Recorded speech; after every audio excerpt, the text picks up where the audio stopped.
네, 여러분 안녕하십니까. 취재원과 조용한 대화, 취조 그 18번째 순서 시작해 보겠습니다. 오늘 취조에서는 처음으로 경제, 그 가운데서도 부동산 이야기를 좀 해보려고 합니다.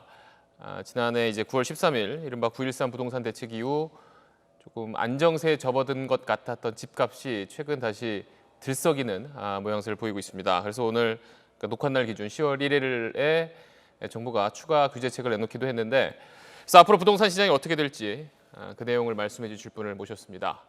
다른 이야기도 몇 가지 물어볼 게 많은데 직접 모시고 이야기를 들어보겠습니다. 선대인 경제연구소의 선대인 소장님 모셨습니다. 어서 오십시오. 안녕하세요. 네. 오십시오.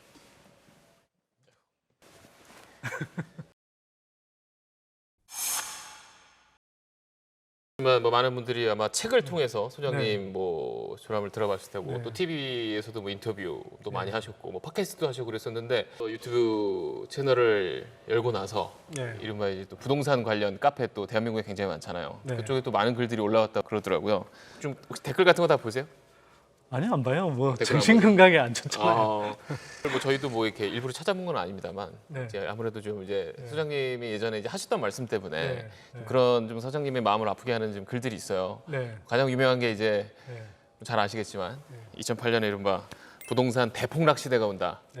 부동산 거품이 꺼질 거라고 주장을 하셨는데 그 뒤에 꼭 가격이 올랐다. 이게 뭐 부동산 쪽에서는 뭐 아주 잘 알려진 경험이던데, 여기에 대해서 좀 하실 말씀 있으실 것 같습니다. 좀 뭐 부당한 폄훼가 많이 섞여 있다고 생각하죠. 어쨌거나 뭐 제가 짊어지고 가야 될 짐이긴 하죠. 근데 뭐 거꾸로 보면 그때 사실은 대한민국에서 아무도 뭐 이 부동산 시장의 급락, 폭락 이런 걸 이야기하지 않을 때 오히려 굉장히 정확하게 이제 예측을 했다는 측면에서 좀 많이 주목을 받았죠. 그때 6개월 만에 한 서울 집값이 한 실거래가 기준으로 25% 정도 떨어졌습니다. 그럼 맞은 거 아닙니까? 맞은 거죠. 그 이후에 이제 이명박 정부가 뭐 4대강 사업이니 이런저런 경기 부양책을 썼잖아요. 특히 부동산 부양책을 많이 썼죠. 그런 그 밀분양 물량도 이제 정부가 사주고.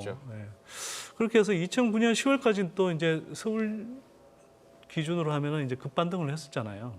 그런데 그때 2009년 10월에 제가 위험한 경제학이라는 책을 새로 냈어요. 다시 집값이 떨어질 가능성이 높다.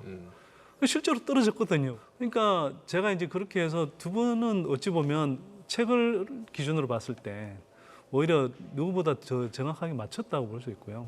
장기적으로 봤을 때 그 이후에 넓게 보면 이제 부동산, 대한민국 부동산, 특히 서울의 부동산 집값이 오른쪽으로 이제 올라가는 우상향 그래프를 계속 보여왔고, 그 중간중간에 이제 몇 번 이제 좀 출렁임이 있었잖아요. 그 앞에 소장님이 썼을 때 시기에 어떻게 정확하게 맞췄었는데, 넓게 봤을 때 우상향했으니까 손대인 소장 말 반대로 하면 돈 벌 수 있다, 뭐 이런 얘기가 나오는데 그런 부분이 좀 억울함이 있으시다는 거죠. 억울한 측면도 있고요. 제 핵심 메시지는 이제 무리하게 빚내서 집 사지 말라는 건데, 이제 뭐 왜곡하기는 선대인은 집값 떨어지니까 집 사지 말라 했다. 뭐 이런 거. 거기에다가 제가 뭐 시종일관 늘 시도 때도 없이 늘 폭락만 주장한 것처럼, 심지어는 제가 이제 뭐 굉장히 이제 뭐 거짓말까지 해가면서 이렇게 사는 사람처럼.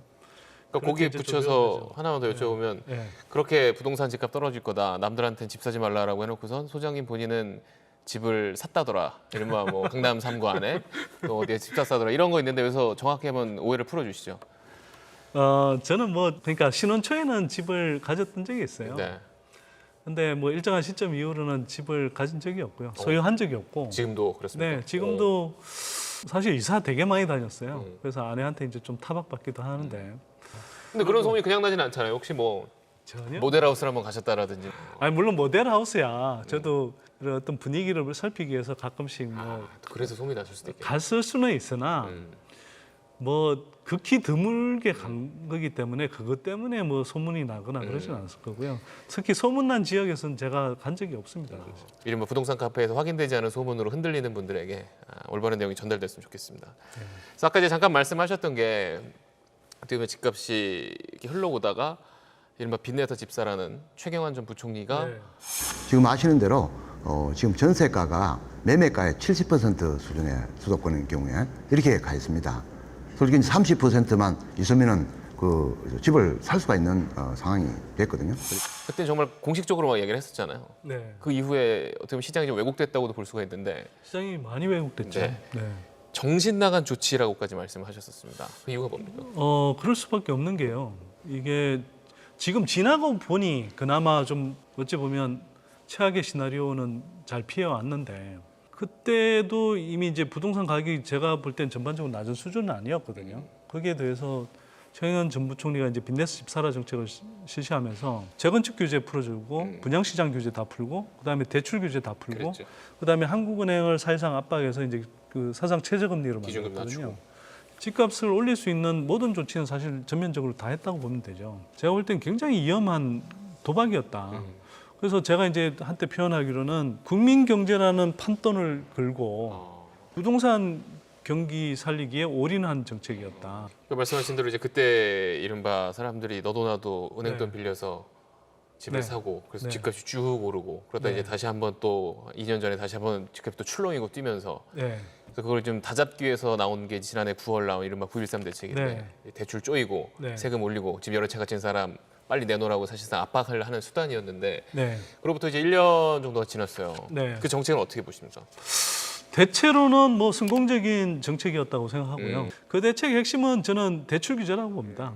기본적으로 이 규제 지역에서 2주택자 이상은 이제 더 그 이상 추가적인 대출을 대출을 못 못 내게.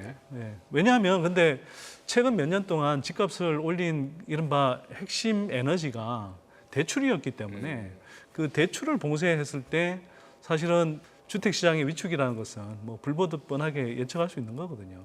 실제로 그렇게 브레이크를 걸었고 상당한 약발이 먹혔다고 생각합니다. 그런데 빠뜨리고 있었던 게 재건축 규제였거든요. 그 재건축 규제라는 그 빈틈을 타고 올라온 거예요. 그런데 재건축 규제의 핵심은 사실 분양가 상한제였거든요. 네. 네. 이번에 국토부에서 좀 강하게 드라이브를 걸어서 민간 택지 분양가 상한제를 일관되게 이제 이른바 추진을 하고 또 전 경제부처가 그게 이제 좀 협조적으로 잘 갔다 그러면 제가 볼 때는 강남 재건축 집값이 다시 이제 반등하는 그러면 안 나타났을 거라고 잠재울 수 있었을 거라고 생각하는데 이제 정부가 그 사이에 또 이제 엇박자를 내버린 거죠. 김현미 장관이 저 분양가 상한제를 강력하게 추진할 시그널을 계속 보낼 때는 집값이 뛰던 집값도 다시 이제 안정세로 갔는데 홍남기 부총리가 계속 이게 태클 거면서 저 분양가 상한제 이게 뭐 처음 이야기한 대로 안 갈 수 있다라는 식으로 이야기하니까 다시 집값이 뛴 걸로 보이거든요. 왜 그런 엇박자가 계속 파열음이 나오는 건가요? 저는 이렇게 봅니다. 이제 이 기획재정부의 아주 이제 영리한 계산법이 하나 작용하는 것 같고요. 어떤 거죠? 그거는 이제 경제 성장률에 도움을 받겠다는 계산. 건설 경기가 좀 일으켜놔야. 네네. 그리고 총선 앞두고 경제 성적표도 좀 좋아져야 되는 것 아니냐 이런 어떤 정치적 판단. 근데 총선을 앞두고는 어떻게 보면 집값을 잡았습니다라고 지금 여당에서는 내세우는 게 더 중요할 수도 있잖아요. 반대로. 이제 정부 여당 내에서 일부에서는 또 그런 판단을 안 할 수도 있다는 생각이 들어요. 예를 들어 재건축이다 이렇게 했을 때 그 재건축 단지 조합원들은 굉장히 똘똘 뭉쳐서 압력을 행사하거든요. 그렇죠. 정치인들도 사실 그 압력을 무시무시하죠. 위해서 자유로울 수가 없는 사람들이죠. 그래서 제가 듣기로는 이번에 이제 국토부에서 특히 김현미 장관이 촉대 메고 민간 택지 분양가 상한제 이렇게 추진하려고 할 때도 지역구가 있는 민주당 의원들, 서울 지역구 민주당 의원들 중에는 상당수가 좀 반대하거나 또는 뭐 이 우려의 의견을 많이 전달했다 하더라고요. 이제 정부가 확실히 이제 가름말을 타줬잖아요. 이제 네. 추가 규제책이라고 이제 급히 네. 내놓으면서 네. 이제 분양가 상한제를 6개월 동안 일단 유예를 해주겠다. 네. 그 결과 관리처분계획 인가를 받은 재건축 단지 등을 대상으로 시행령 시행 후 6개월까지 입주자 모집 공고를 신청하면 분양가 상한제 적용 대상에서 제외할 계획입니다. 올해가 이제 10월이니까 내년 4월까지 네. 쉽게 말하면 할 사람 빨리빨리 네. 들어와라는 문을 열어준 거잖아요. 예외로 네, 네. 문 막아놨다가. 네. 근데 사실 분양가 상한제라는 건 지금 너무 재건축 아파트 올라가 있으니까 너네 분양해서 새로 져도 평당 얼마 이상 못 받아라고 선을 그어놨던 건데 네. 그러면 이제 뭐 그럼 내가 어차피 집 져도 돈 못 버는데 왜 져? 라는 사람들이 반발이 커진다고 하니까 네. 그냥 문을 열어준 거잖아요. 네. 근데 그렇게 되면 분양가 상한제 하려는 정책의 근본 목표, 쉽게 말해서 네. 전체 집값을 누르려고 했던 그 목표가 사라지는 거 아닌가요? 많이 훼손되죠. 네, 그래서 저도 좀 안타깝고요. 그래서 지금 쭉 이제 최근 몇 년 사이에 부동산 흐름, 그 부동산이 이렇게 출렁였던 배경, 그리고 네. 지금 정부 정책에 네, 엇박자를 내는 거에 대한 비판할 네. 부분까지 말씀해 주시는데 네. 그 사람들이 여기서 가장 궁금한 건 그겁니다. 소장님한테 여쭙고 부동산 전문가들이 나오면 가장 많이 물어보는 게 그거 아니겠습니까? 네. 집값이 어떻게 된다는 겁니까? 그러니까 오릅니까 내립니까? 아니 매번 틀렸다고 하는데 뭐 물었으면 뭐합니까? 근데 지금 오해가 많으셨다고 하니까 2019년 10월 1일 선대인 소장이 보시는 앞으로 부동산 전망 한번 여기서 해주시죠. 그리고 1년 뒤에 딱 저희가 맞췄는지 안 맞췄는지 공식적으로 확인해 보겠습니다. 저는 이 말씀은 좀 드리고 싶어요. 주식 투자를 한다 그러면 주식 가격이 쌀 때 사고 싶습니까? 비쌀 때? 쌀 때 사야죠. 왜요? 원래 바닥에서 사서 네. 뭐 무릎에서 사서 어깨에 어깨에서 팔라고 팔아 뭐 그러죠. 이런 얘기 있지 않습니까? 네. 네. 대부분 그렇게 네, 싶어 네. 하잖아요. 그러면 제가 볼 때는 지금 뭐 특히 서울 집값의 경우에 이게 무릎에 가까울까 어깨에 가까울까?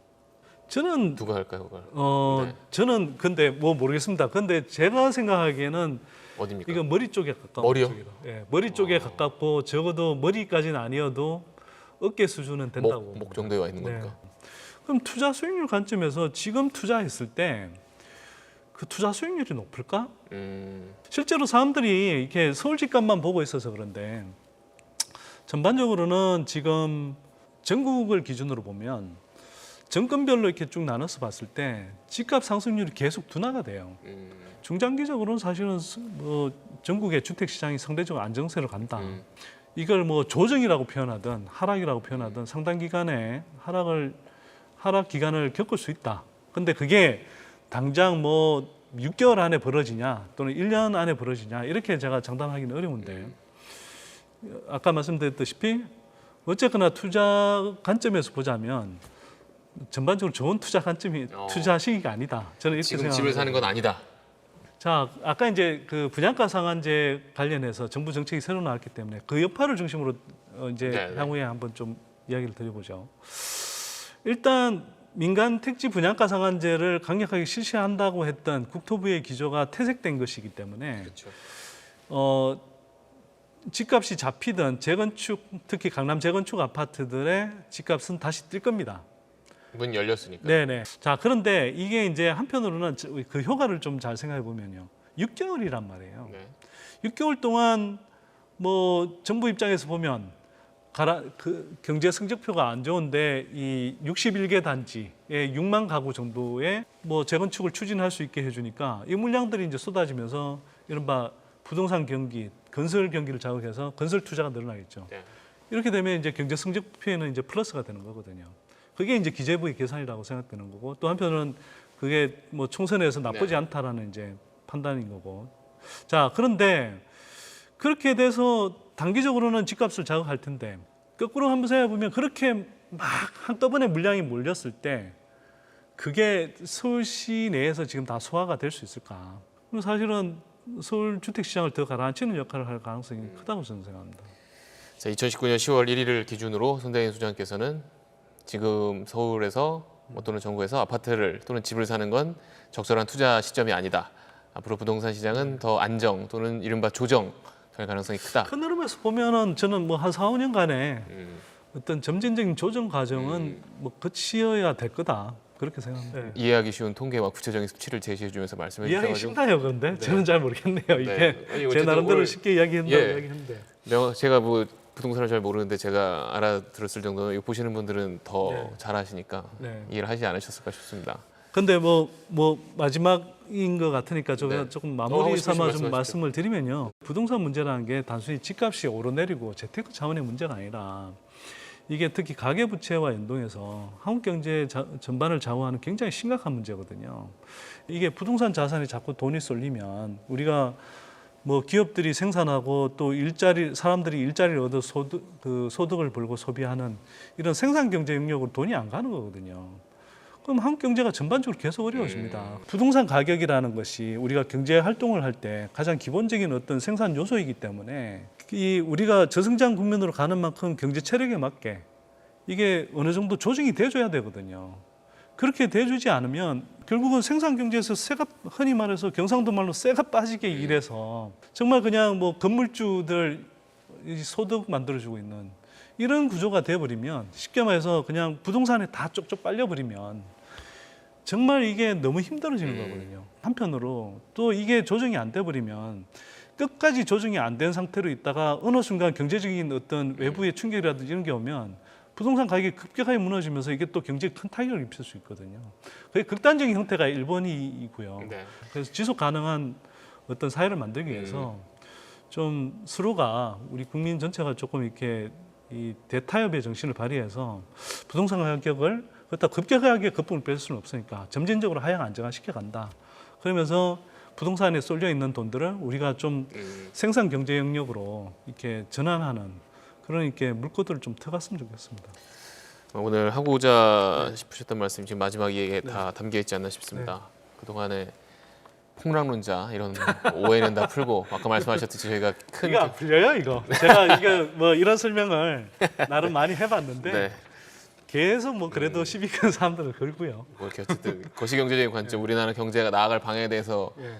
굉장히 그런 마음을 가지고 계시니까 언젠가 그런 진심이 통할 거라고 생각합니다. 네, 그랬으면 좋겠네요. 고맙습니다. 네, 오늘 말씀 감사합니다. 네.